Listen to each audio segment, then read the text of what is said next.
Esferas da Vida, apoio cultural, Porta-Joia Lingerie, sempre com o melhor atendimento e os melhores preços. Pena Showroom, portas e fechaduras, luz, câmera e ação. Cine Teatro Matão, com cultura, a vida tem mais sentido. Tijuca Restaurante Bar, a esquina mais carioca de Araraquara.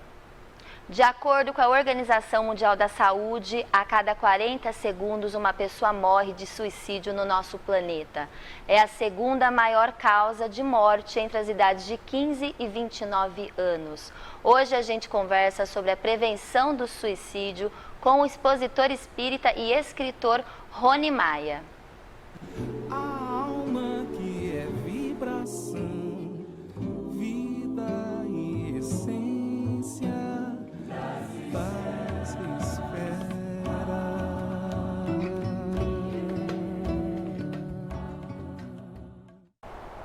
Um olhar sobre a doutrina espírita começa agora, transmitido pela TV Cultura Paulista e pelo Facebook da TV Cultura Paulista, Esferas da Vida no Ar. Hoje a gente conversa sobre um tema muito delicado, que é a prevenção do suicídio, com o expositor espírita Rony Maia, que está aqui com a gente. Muitíssimo obrigada, Rony, por ter aceitado o nosso convite e participar hoje do Esferas da Vida. O Rony, que é de Volta Redonda, Rio de Janeiro, está aqui especialmente na nossa região para divulgar, para fazer as palestras. Seja muito bem-vindo. Obrigado, Priscila. Obrigado pelo convite. Boa noite a todos. É uma alegria e hoje a gente tem uma grande missão na realidade, né? De conversar sobre algo. É um tema muito delicado. Eu sempre quis conversar especificamente sobre o suicídio aqui no Esferas da Vida, mas a gente ainda não tinha encontrado uma pessoa para conversar realmente sobre esse tema com propriedade e... conversando com os expositores espíritas, veio o seu nome e o senhor estava aqui pertinho. Eu falei, é agora, não dá para deixar escapar. A gente precisa conversar. E quando a gente fala de suicídio, eu queria deixar claro que hoje o programa, inicialmente, a gente quer transmitir amor, força, fé, coragem a todos que nos momentos difíceis da vida necessitam desse apoio, desse fortalecimento moral. A gente sabe que muitas famílias passam por essa problemática, passam ou já passou com algum parente, com algum amigo, sofre junto, com certeza, não é fácil. Então a gente está aqui para conversar sobre esse assunto sem julgamento nenhum, com muito carinho e com muito respeito para quem está em casa, já passou ou passa por algum tipo de problema relacionado ao suicídio. É com muito respeito que a gente começa o programa de hoje. Não é, Rony? Com certeza, Priscila. É uma fala que eu tenho muito comum, é como tocar em feridas, com muito cuidado. E como você falou, a minha frase também, minha palavra, zelo com a dor alheia daquele que está suportando uma perda, ou aquele que está intencionado em se autoeliminar. Então, cuidado é muito grande, que são irmãos nossos em sofrimento. É isso mesmo. Eu queria só fazer uma pequena apresentação aqui do senhor, Rony, que é nascido em Santa Rita de Jacutinga, Minas Gerais, recebeu orientações espíritas de seu pai devido ao avô paterno ter sido adepto do espiritismo, está aposentado, filiado à Associação Espírita Estudantes da Verdade, de Volta Redonda, Rio de Janeiro, na qual faz parte do quadro de sócios efetivos e da escala de palestras. Autor dos livros Palavras de Consolo, Bastidores do Projeto Ivone Pereira, cuja primeira edição está esgotada, também Vida Futura, de Volta Redonda também, Cartas aos Irmãos da Terra, que também é um livro, e o outro seria este daqui, Lenitivo a Dor? Sim. A gente vai falar mais dos livros, a gente tem até as capas para a gente mostrar para os nossos telespectadores. Então, o senhor é um trabalhador assíduo aí da doutrina espírita, conhecedor da doutrina, e hoje a gente conversa sobre suicídio à luz da doutrina espírita. E a minha primeira pergunta é uma pergunta bem para a gente iniciar o programa: por que as pessoas cometem o suicídio? Desesperança, sem acreditar em uma ajuda, uma maneira de se esquivar de um problema, então ele se entrega. Então, além de ser de uma desesperança, também uma descrença que a pessoa possui e em alto grau ela acha melhor sair do problema quando na realidade ela entrará em um outro muito pior, que é o processo do suicídio no plano espiritual. A gente poderia dar outras causas como o materialismo severo, a solidão, a depressão. É um conjunto de fatores sociais, como você falou muito bem, e a depressão despontando como a maior causa, porque uma tristeza profunda, a pessoa se entrega, não procura socorro ou ajuda, não dialoga com quem está próximo, e fechada, ela cada vez mais depressiva, ela vai encontrar apenas uma intenção: vou sair do meu problema. Quando nós precisamos alertar e prevenir, será pior. Encontrarás um problema maior, que é o encontro com ela mesma em sofrimento, enquanto suicida no plano espiritual. Qual que é a visão espírita do suicida? Então, o suicídio não acontece. Na realidade, o que morre é o corpo. O corpo físico, porque a alma é imortal. E o espírito, uma vez libertado do problema, então logo a repercussão, todo aquele processo de dor, que ele consegue então entender que a vida segue, que a vida continuou, ele vai se ver num problema maior, que ele se vê vivo. Ele se vê em consciência, em conhecimento, inclusive do ato faltoso. Allan Kardec destaca muito bem a Gênese, segunda parte do livro, o Céu e Inferno, Gênese não, em O Céu e Inferno, segunda parte dos exemplos dos suicidas que foram às reuniões, e nas convocações e nas informações eles se dizem, continuam caindo, ou continuam naufragando. Então é o mesmo momento para todos, pensando em se safar, encontrar outros problemas. E continuam, porque as mensagens, as trazidas desses espíritos suicidas às reuniões mediúnicas, eles descrevem tal qual era o último ato, o ato derradeiro, que eles pensavam em eliminar, e eles continuam no mesmo processo. O sofrimento. Pior, porque agora é consciente, quando já despertados. Eu tenho uma questão. Muitas pessoas passam pelos mesmos problemas. Então, nós temos pessoas com solidão severa, depressão severa, perda de entes queridos. Muitas pessoas, às vezes, acreditam que quando perde um filho, eu vou me matar porque eu vou encontrar o meu filho no mundo espiritual. Vou em busca do ente querido, do filho, da mulher, do marido.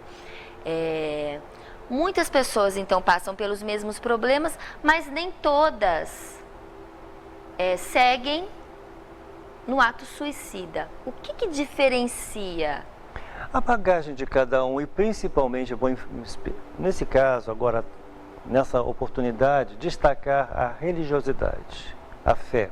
Independente da crença religiosa, a doutrina espírita vai além, que ela mostra a verdadeira pátria, desvenda essa relação entre os espíritos e o mundo corpóreo.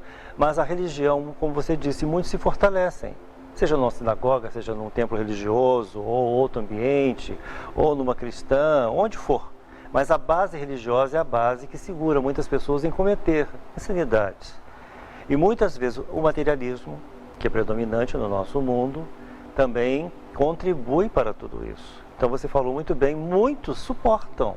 São dores imensas. Nós estamos assistindo a conjuntura mundial, brasileira ou pelo mundo, quadros, tragédias coletivas, expiações coletivas, e não tem pessoa desesperada. Muitas das vezes se fortalece, vamos recomeçar, vamos enfrentar. E outros não, são tragédias pessoais talvez pequenas, diante de outras maiores. Então a religião é a base de sustentação, Priscila. A espiritualidade, a crença. Do ser. Eu acho que a partir do momento que a gente percebe e entende de que a vida continua, independente se é espírito ou não, Sim. independente se acredita em reencarnação, se vai reencarnar, mas a partir do momento que a pessoa se enxerga como uma alma, um espírito, ela sabe que talvez o corpo não conseguiu, na realidade, o intento do corpo, não é isso? É apenas a valorização do ser, do amor a si mesmo, o amor a Deus, que lhe deu uma vida, que seja de sofrimento, mas é um aprendizado. Essa é uma ótica espírita. Mas uma ótica espiritualista é a vivência de uma alma. Por que eu estou aqui? Por que eu estou vivendo? Qual o sentido dessa vida? Qual a vontade de viver? Por que eu estou perdendo? Se ocupar também, Priscila, se ocupar em atitudes, em ações, em projetos, em programas. A pessoa ocupada mentalmente, ela se alivia também. E ela vai ver problemas maiores, uma vez fazendo um trabalho social, caritativo, filantrópico. Então, há opções. Então, muitas das vezes nós temos que alertar, prevenir e também dar alguma maneira a ela de como faria. Qual seria a melhor alternativa? E é a ocupação da mente ou fisicamente que vai contribuir para isso, para se esquecer um pouco dos problemas e enfrentar de uma outra maneira os outros dos outros. Por exemplo, uma ajuda em um orfanato ou em um asilo. E vai ver pessoas que poderiam estar depressivas, chorosas, angustiosas, não estão. Estão suportando. Um item que a gente fala tanto no Espiritismo, a paciência. A paciência, a resignação. E às Essenciais. vezes, para quem está em casa, que tem essa ideação suicida, na realidade, a gente pode falar assim, é fácil, né? Você não está passando pelo que eu passo. Às vezes, conversando com outra pessoa que passa pelo que você está passando, já passou, esse ato de compartilhamento, de solidariedade, também pode fortalecer aquela pessoa. Quem nunca passou por um revés financeiro, por um problema amoroso, por um... Eu não sei, existem inúmeros problemas vários. Né, no bem. mundo que a gente pode... Porque eu vejo assim, às vezes a pessoa fala, eu sou assim porque o meu pai é alcoólatra. Um exemplo, eu sou alcoólatra porque meu pai é alcoólatra. A outra pessoa, o irmão dele pode falar, eu não sou porque meu pai é alcoólatra. Eu sei o que é ser alcoólatra. Então, as reações das pessoas são diferentes. E como que a gente faz para que as pessoas que estejam com essa ideação tenham reações diferentes, de coragem perante ao seu problema? Porque muitas pessoas têm. Não, eu não sou assim porque eu vivi isso e não quero ser. E tem pessoas que falam, eu sou assim porque eu vivi isso, eu não tenho como ser diferente. Foi o exemplo que eu tive. Então a gente percebe que cada pessoa digere de alguma forma aquela carga, a mesma carga.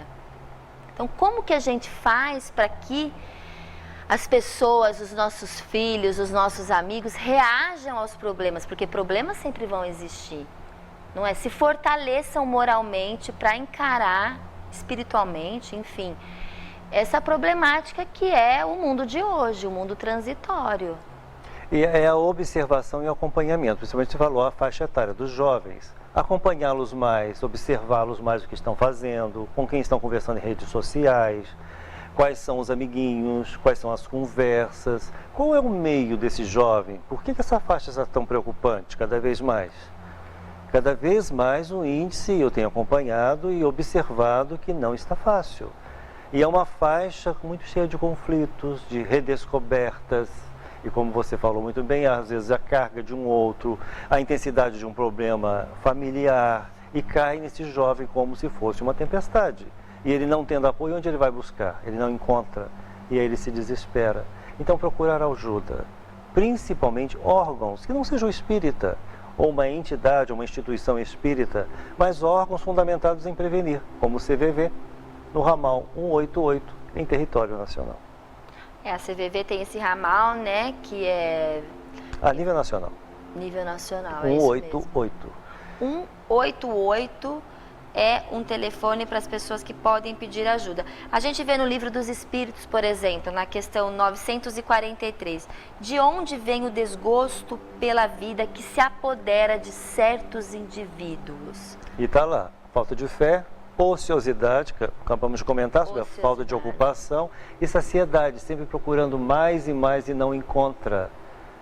E aí ela também acaba se desgastando, tendo uma insatisfação íntima e pessoal, e acaba também buscando a alternativa do suicídio. E também tem uma outra questão que é em seguida, para a gente finalizar aqui esse primeiro bloco, que é: o homem tem o direito de dispor de sua própria vida em nenhum momento, em nenhuma situação? Não pode, porque é uma infração à lei de Deus que nos deu a vida. Então é um infrator, é uma infração. Está bem claro pelos espíritos e nós sabemos pela literatura espírita. Mas um pai de amor e bondade dá o recomeço a esse filho mesmo faltoso e com a insensatez de ter rompido uma existência que segue, que continua, que é existência física e é espiritual, ou seja, a vida segue. Então exatamente é uma infração. não se deve cometer, deve-se evitar. Entendi. Que é um faltoso perante a lei divina. E agora a gente vai para o nosso momento Chico Xavier, que é o Chico Xavier também explicando sobre o suicídio e as suas consequências.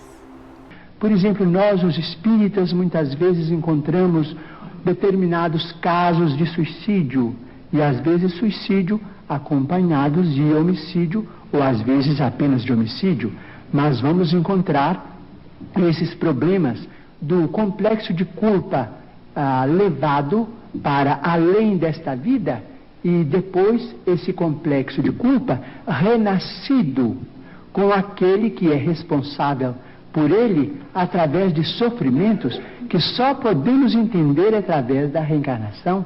Por exemplo, muitas vezes temos encontrado, por exemplo, irmãos nossos suicidas que dispararam um tiro contra o coração e que voltam com a cardiopatia congênita ou com determinados fenômenos que a medicina classifica dentro da chamada tetralogia de Fallot. Nós vemos companheiros que quiseram morrer voluntariamente pelo enforcamento e que voltam com a paraplegia infantil, comumente chamada de enfermidade de Little.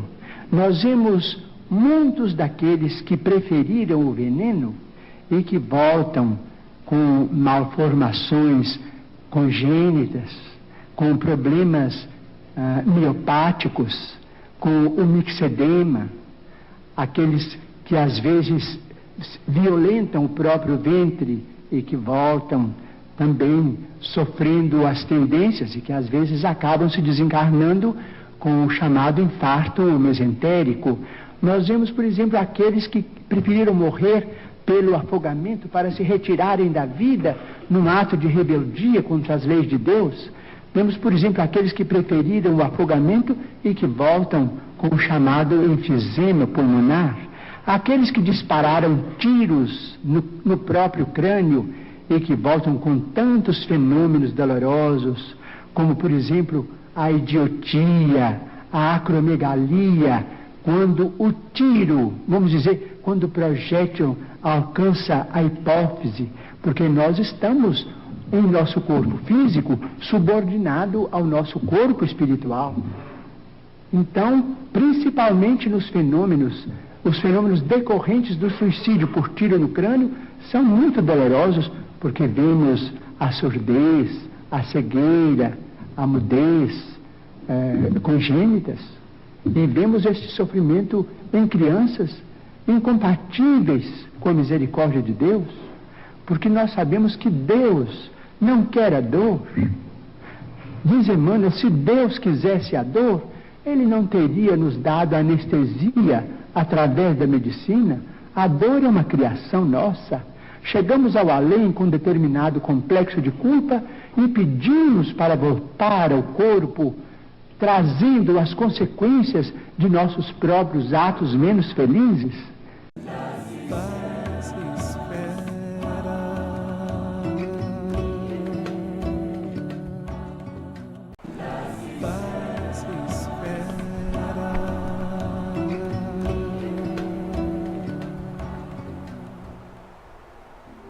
De volta ao Esferas da Vida, hoje a gente conversa sobre a prevenção do suicídio com o Rony Maia, que está aqui no estúdio com a gente.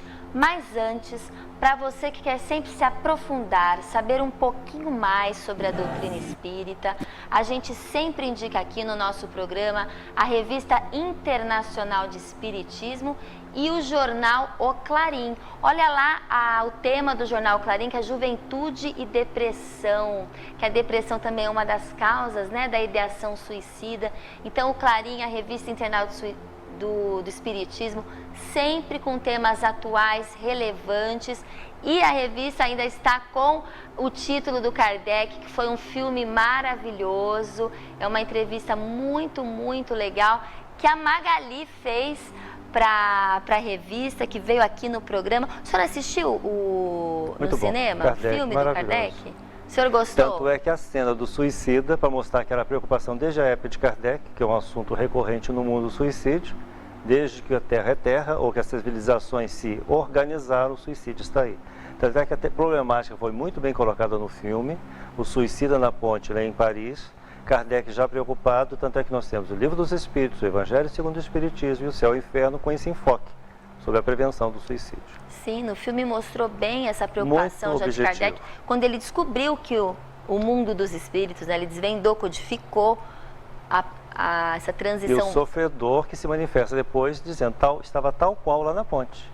Da mesma maneira, arrastando o livro, ele se manifesta na reunião mediúnica. Na casa da senhora Plenemazon. Isso. É isso mesmo. Conta um pouquinho pra gente agora, Rony, quando a pessoa se suicida, ela chega consciente ou inconsciente do mundo espiritual? A maioria inconsciente porque é um trauma, é um ato rompante com a sua vida.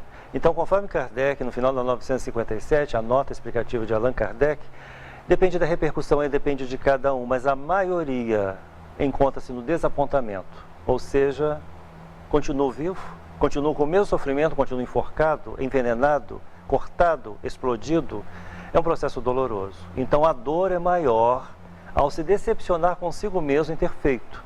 E uma vez feito, aí são os choros, os desesperos que eles começam a se manifestar. Quadro doloroso, Priscila, porque nas reuniões mediúnicas eles vêm tal qual eles estavam, sufocados, ou amargurados, ou doídos, ou arrebentados pela queda, ou seja, plasmando tal qual foi o último momento, o rompimento, brusco, com uma centelha de vida, rompida antes da hora. Isso que nós temos que enfatizar. Alertar, não desesperar, mas alertar com cuidado para explicar. Será pior, será muito pior. A dor do momento, a segunda após o rompimento com a vida, será a consequência, ou seja, a repercussão do último ato, a dor contínua. Por isso, o livro Memórias do Suicida descreveu tão bem o Vale dos Suicidas, ou Vale Sinistro. Aquela legião de mentes aglutinadas no mesmo processo de dor e de desespero, seja por isso ou por aquilo, mas estão todos perturbadíssimos, sem conhecimento do que se dera, ou o que acontecera. Só depois, com muita atuação do mundo espiritual benfeitor, que eles começam a ser recolhidos quando então se disponibilizam, ou com as preces se favorece para serem resgatados. Então, por exemplo, quando eles desencarnam, né, as pessoas que se suicidam, encontram amigos ou parentes esperando eles, não existe esse encontro, essa busca, porque eles desencarnam num momento de grande desespero, não Perturbação, é? Priscila, não encontram com ninguém, pelo contrário, vão encontrar com os coerentes com eles, os suicidas.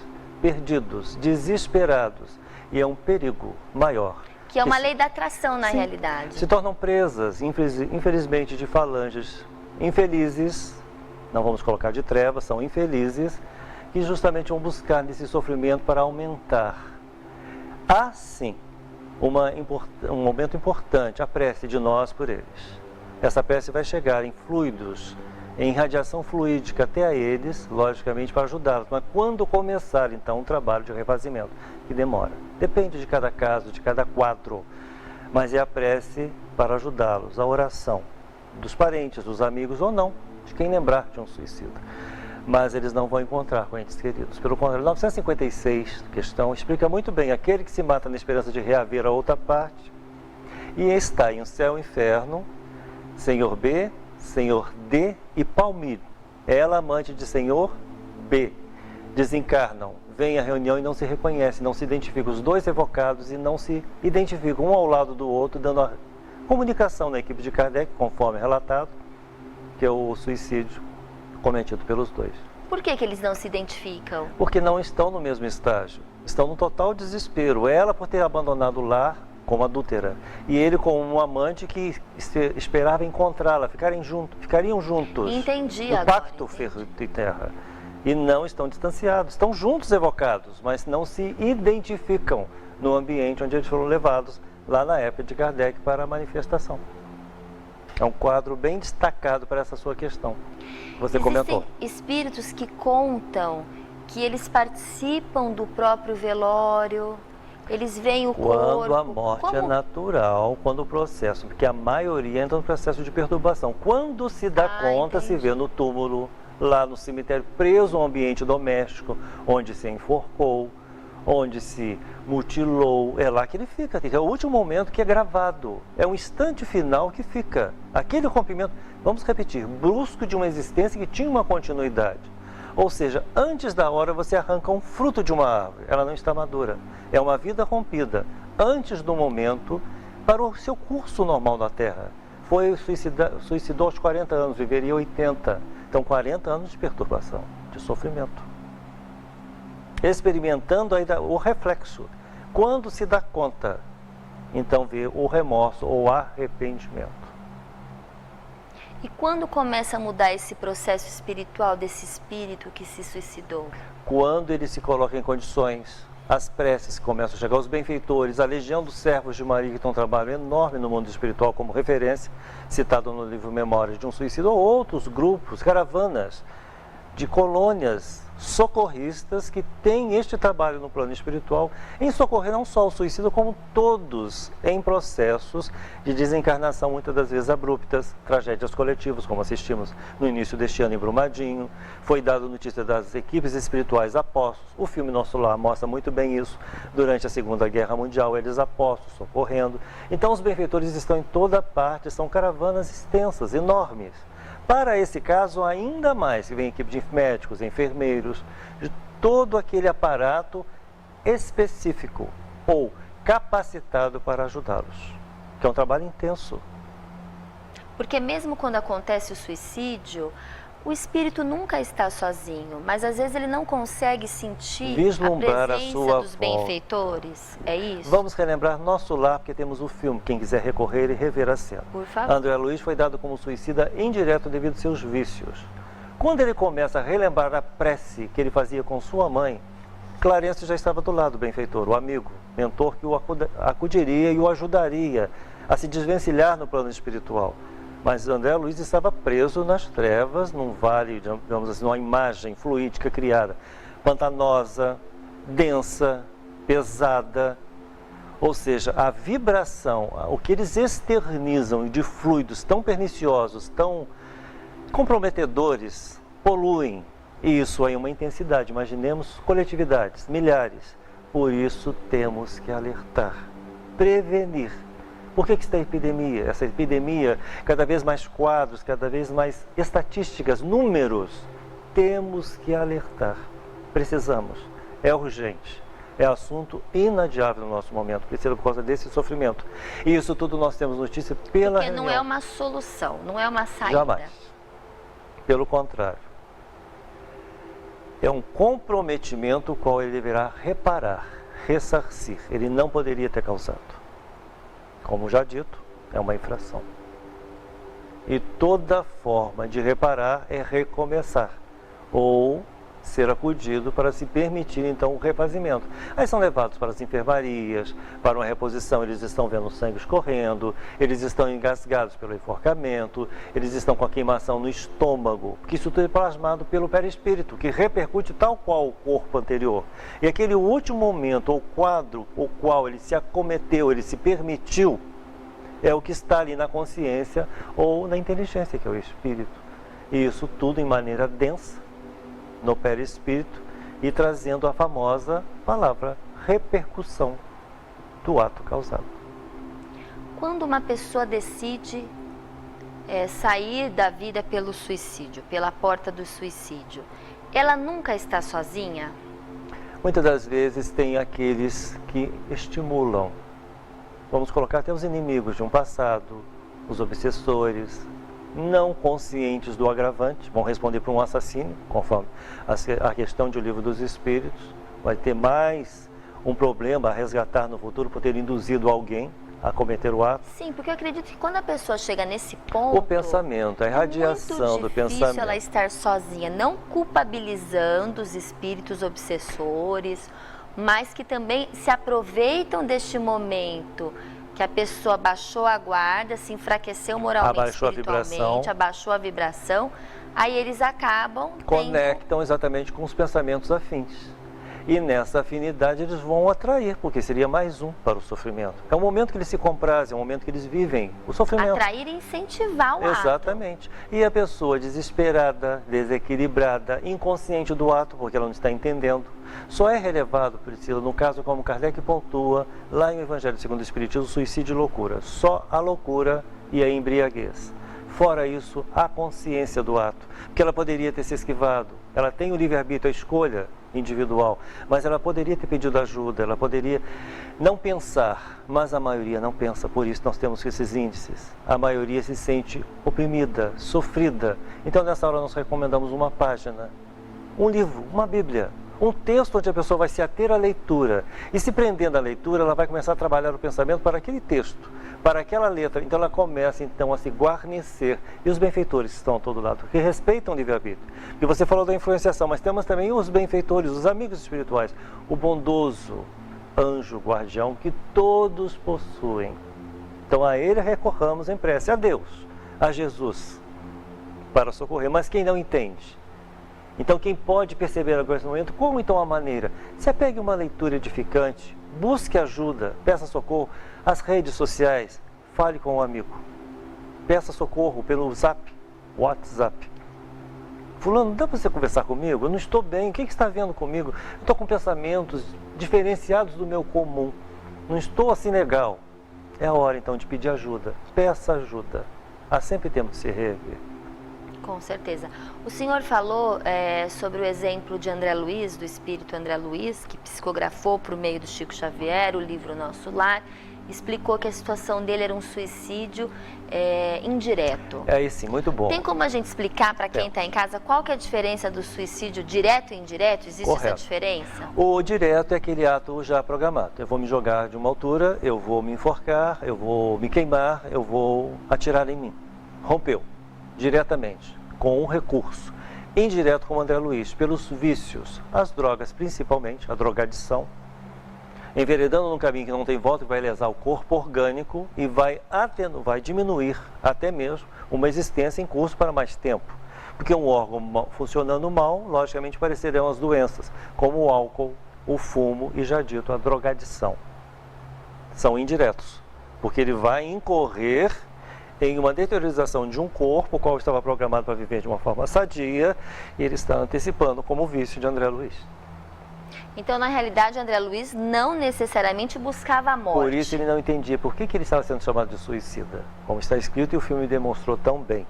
Ele simplesmente, com os vícios, uma vida desregrada, bebida, as noites, ou seja, a falta de cuidado consigo próprio, a preservação de uma vida, isso aí ele antecipou um tempo e entrou no processo de suicídio no plano espiritual. Ele poderia não ter morrido naquela época que ele Naquele morreu. tempo dele. Porém, ele não pelo se cuidou. desgaste físico de um corpo programado para mais tempo, ele chega mais cedo com uma vida rompida pelo desgaste do próprio corpo. E foi chamado de suicida. Exatamente. E não entendia o porquê. Não então, entendia muitas porque ele não pessoas suicidou. hoje que não se cuidam na saúde, enfim, Indireto. indiretamente, podem ter também o mesmo fim, entre aspas, né? Neste Sim, vamos caso. só relevar como Deus, Pai de amor e bondade, tudo é levado em conta. Não é também a pessoa que passa fome ou que está num processo de penúria, de sofrimento, ela vai ter um suicídio indireto, não é a circunstância dela, é a vida que ela tem. Então tudo é levado em conta. Claro. Então, nesta maneira de pontuar, é bom frisar que, independente da condição que ela está indo, não quer dizer que seja suicídio indireto, mas aquele que tem consciência, vejamos esse detalhe, é o direto. Aquele que está fazendo sem perceber o que está se lesando é o indireto.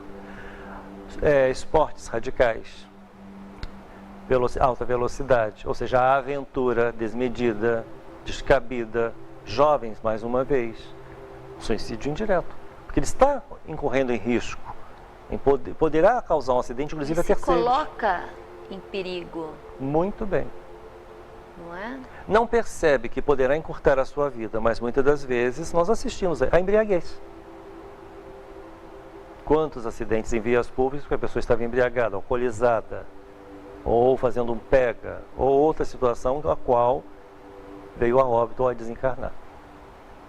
A gente vai falar mais um pouquinho no próximo bloco sobre as consequências espirituais do suicídio.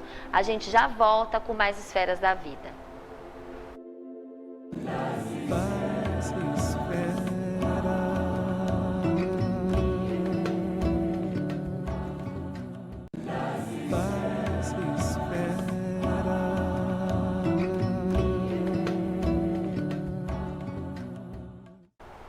De volta ao Esferas da Vida, hoje a gente conversa com Rony Maia, que é expositor espírita, escritor. A gente pode falar dos seus livros também aqui, seu Rony, não é? A gente pegou algumas capas que são livros também que tem a temática, né, da prevenção da vida, da valorização da vida.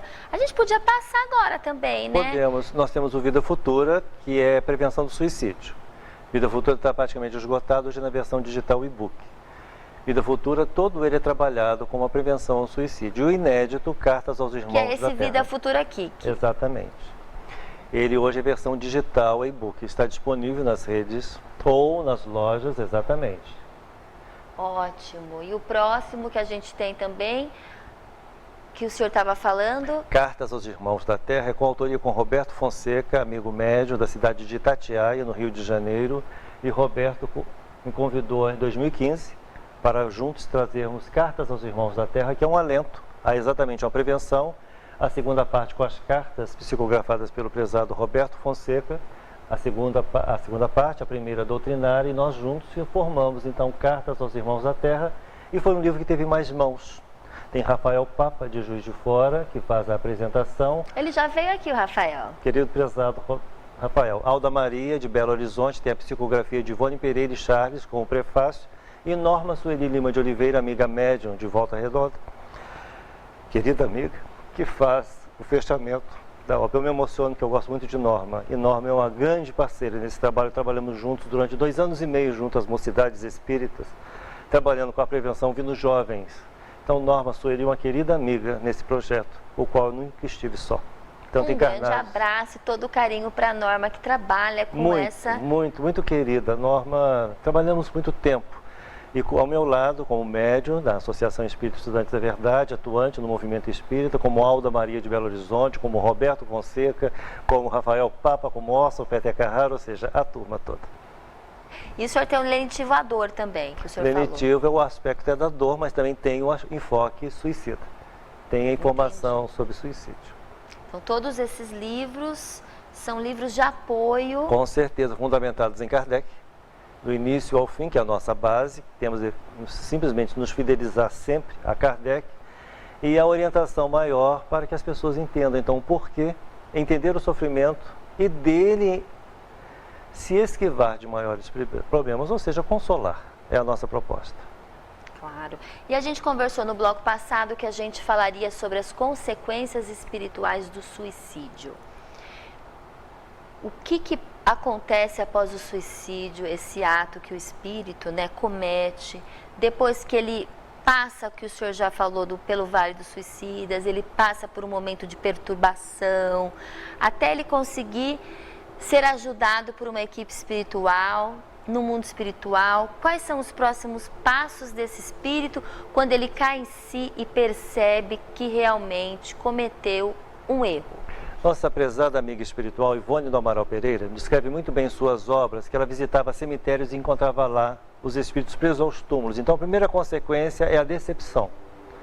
Se vê então vivo, no outro processo, noutra dimensão, no outro estágio, em espírito, e preso aos seus despojos, ou seja, acompanhando todo o desenrolar, ou seja, a primeira consequência é acompanhar o seu sofrimento, seu corpo definhando ou apodrecendo.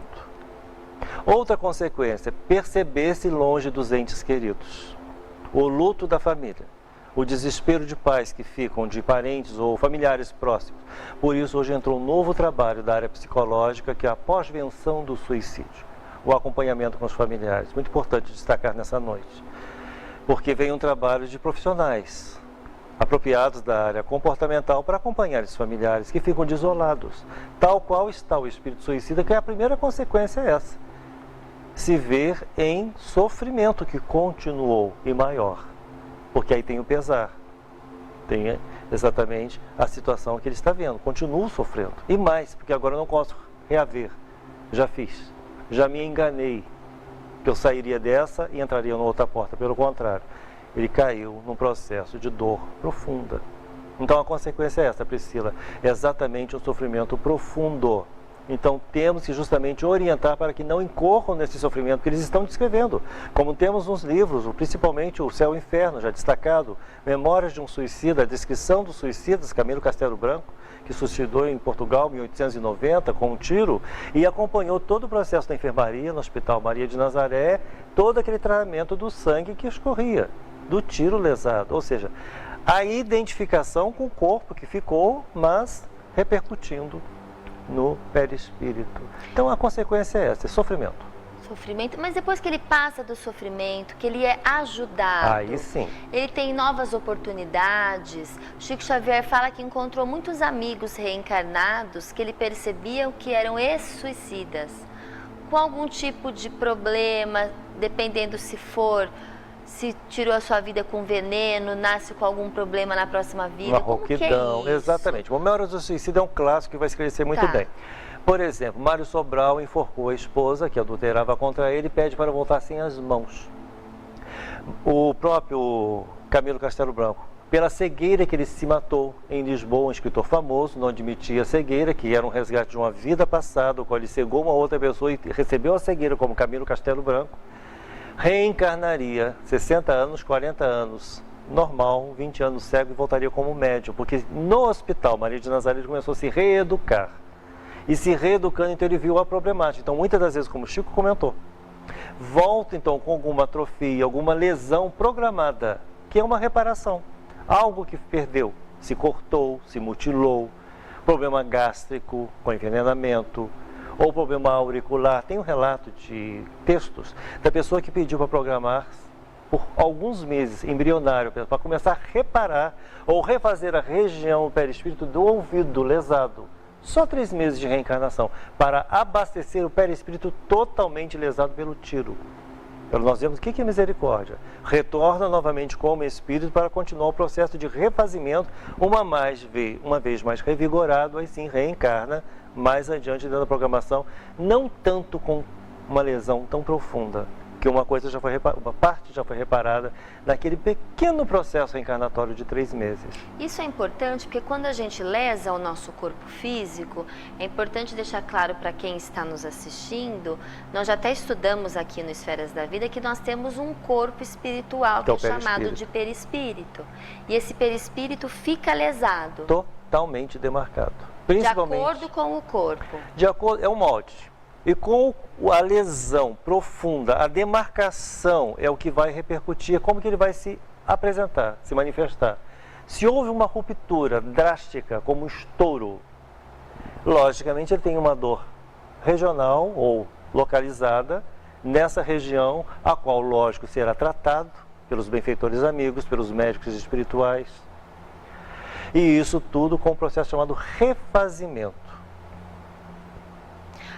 As famílias, as pessoas que ficaram, se sentem culpadas. É o luto. Por não terem ajudado o suficiente, por não terem conseguido tirar essa ideia de suicídio do seu próximo, do seu amigo, enfim. Como que essas pessoas podem ajudar quem foi e como elas podem se ajudar, Rony? Só uma palavra, prece. Por quem foi e por quem fica. Porque não há outro atenuante, porque o processo de culpa vai ser pior, porque o remorso que ele está, ou o arrependimento, e quando ele tem consciência e começa então a se conectar com o estágio anterior, que era a vida que ele tinha, ou os contatos com familiares, ou preso no ambiente, muitas das vezes está naquele ambiente doméstico onde ele se rompeu, ou ele se auto-eliminou. E muitas das vezes é importante dizer isso, um bom pensamento, não se lastimar, não culpar nem a si nem aquele que foi. É vida que segue, mas com mais cuidado. Mas é uma vida que segue com dor. Não é fácil, não é às fácil, vezes, no começo aceitar. Mas é a prece que vai ser o melhor lenitivo para acalmar quem foi e quem fica. Se resguardar em religião. É o melhor caminho, Priscila, não tem outro meio. Porque até buscar uma ajuda profissional de um psicólogo, busca um templo religioso, seja qual for. para se fundamentar mais em oração, em buscar, é uma prece que realmente na realidade, será o um bálsamo. equilíbrio. Exatamente, para se reequilibrar perante uma dor profunda, porque nós não temos conta de como é essa dor, porque cada um é cada um, mas há pessoas mais desesperadas, você mesmo relembrou daqueles que se matam na esperança de reaver. Será Cada pior? um reage de uma forma diferente. Essa é a grande questão.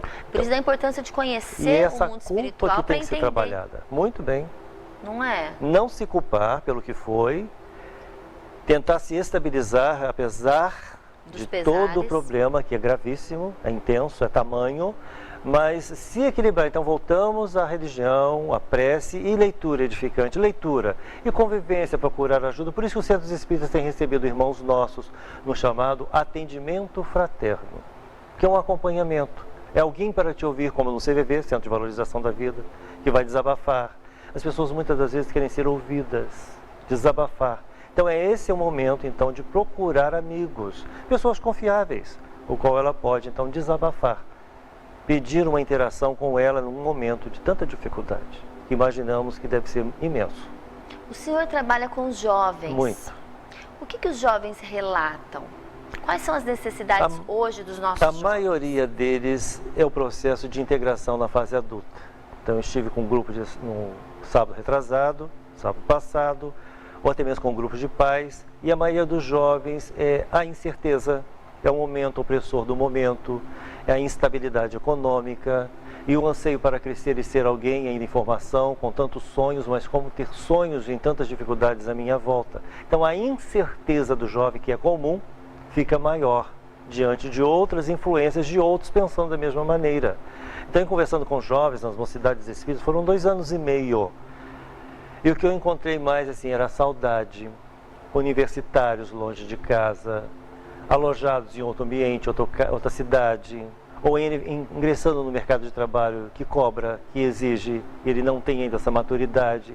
Então ele começa a querer romper com isso. Então é isso aí, é desesperança. Por que as pessoas às vezes comparam os jovens de hoje com os jovens de antigamente? Por que está mais difícil os jovens se tornarem maduros? Ô Priscila, até a conjuntura tecnológica que veio muito rápida e todo mundo acompanhou a tecnologia, mas não acompanhou a parte que é base, que é a educação no lar. E na nossa época, por exemplo, eu sou de uma outra geração, com a família mais em casa, a mãe não trabalhava, e hoje essas influências todas, o pai fora, a mãe fora o tempo todo, eu vivencio isso. Mas com uma família espírita, um filho acompanhado, um jovem, esposa espírita, atuante, trabalhadora, ele numa casa espírita, desde quando estava na barriga da mãe. Mas o meu caso, e os demais que não o são? Então é o cuidado do acompanhamento, da observação. Eu trabalhei hoje uma vez aposentado, mas em salas de aula, eu via muitas mães falar, cuida do meu filho para mim. Não, minha senhora, eu não posso educar seu filho, aqui instrui. Ah, mas vê o que você pode fazer que não tem mais jeito em casa. Não, ainda tem tempo de trazê-lo para si e para ajustar. Então entrega a terceiros, vê o que você pode fazer. Não, a escola instrui. Tem pais que falam, entreguei para Deus, mas Não Deus pode. entregou para eles. Sim, Não foi sim. isso? Então é isso também de revisar o que eu estou fazendo. Não culpar tanto o jovem, que precisa do apoio, do afago, do carinho, do compromisso, ou seja, da amizade dentro de casa. Precisamos acompanhar. É acompanhamento sempre. O jovem desesperançoso que eu tenho visto, e muito. São muitos. Muitos, Priscila, isso me preocupa, porque eu também sou pai de um jovem, e trabalhei com jovens, e ainda estarei trabalhando com jovens, ouvindo esses jovens com seus olhos chorosos, lacrimosos, ou desesperançosos. Me abala porque eu me identifico imediatamente que eu vejo meu filho. Como eu vi um jovem, um centro espírita, que levantou o braço em desespero e pediu socorro numa palestra. No final da palestra, ele chorando, dizendo que o vício estava acabando com ele. Era a primeira vez que aquele jovem em um centro espírita. Então é muito forte para um pai ouvir isso. E ele teve a coragem de, em público, pedir socorro, em uma palestra pública. Então isso nos marca profundamente o nosso sentimento, porque pela nossa sensibilidade não tem como não se envolver com quadros assim. Então esses jovens têm que ser sempre historiados, acompanhados, norteados, ou seja, um olhar, arrumar o tempo, a hora do almoço, a hora da chegada, o beijo, mas conversa um pouquinho, dá atenção, deixa o seu celular, deixa a TV, deixa o celular e vai para o papo antigo, para o bom diálogo, para a boa conversa. Vamos desligar o celular? Todos nós? Então vamos conversar? É isso, precisamos. É verdade. E a gente, para finalizar aqui o programa, a gente pode deixar uma mensagem, algum apoio para quem passa por isso, é realmente a prece, o trabalho no bem. O que o senhor pode falar de mensagem final, seu Rony? Eu vou te pedir a permissão, Claro. então, para por buscar favor. no próprio Vida Futura um texto de nossa autoria, mas que exatamente comenta tudo isso, que fala o que fazer. Então, com a permissão, o próprio texto. Convidamos a todos a fim de se juntarem ao nosso compromisso com a vida, quais sejam os espíritas em geral, profissionais da saúde, palestrantes, trabalhadores e médios de centros espíritas, outros credos religiosos, para acalmarem e consolarem todo ser humano disposto a eliminar a própria existência corporal. Enfim, quem se dispor ao somatório de forças diante desse tormento íntimo que é o suicídio, para o qual as sugestões ocupam as mentes desavisadas de irmãos em peregrinação pela terra, e que tem levado inúmeros deles a um estado pior e deplorável na categoria de espírito suicida. E essa frase é inspirada pelo meu mentor, Frei Mário, que eu vou ler, mas foi praticamente uma psicografia. Como espíritas e seguidores do Cristo, é nosso dever. E todo aquele que segue e serve a Jesus nunca está só. Então é a frase final que eu estou deixando de Vida Futura. É isso mesmo, estamos todos juntos na mesma barca, uma peregrinação aqui no planeta Terra. Enquanto todos nos seguirem juntos, o planeta não vai para frente, não é? E Jesus no comando, como guia e modelo de nossa humanidade, governador espiritual da Terra, conta com todos nós, precisando ajudar irmãos nossos em desespero, sofrimentos, em desalentos. Então, por isso essa fala minha, de outros que podem contribuir, os formadores de opinião, os profissionais de uma maneira geral, e todos que podem se engajar na luta pela vida, como Ivone Pereira tão bem fez quando esteve encarnada, e hoje pede meus pequeninos recursos para ajudá-la, uma amiga espiritual de todas as horas, ao qual eu tenho profunda gratidão por ter me confiado esses trabalhos e ao meu lado, com outros queridos, caminhando para esse trabalho que precisamos fazer para ajudar na prevenção do suicídio e a favor da vida. É isso mesmo. Nós agradecemos a sua presença aqui, Rony. Muitíssimo obrigada. Que Jesus continue te inspirando nessa jornada. Muito obrigada. Eu agradeço a todos vocês. Ficamos por aqui. Até a semana que vem, às 10h30 da noite. Um super beijo. Muito obrigada. Boa noite a todos. Muita paz. Contra os vermes funcionários no seu trabalho infame, horrendo e rudo de consumir as podridões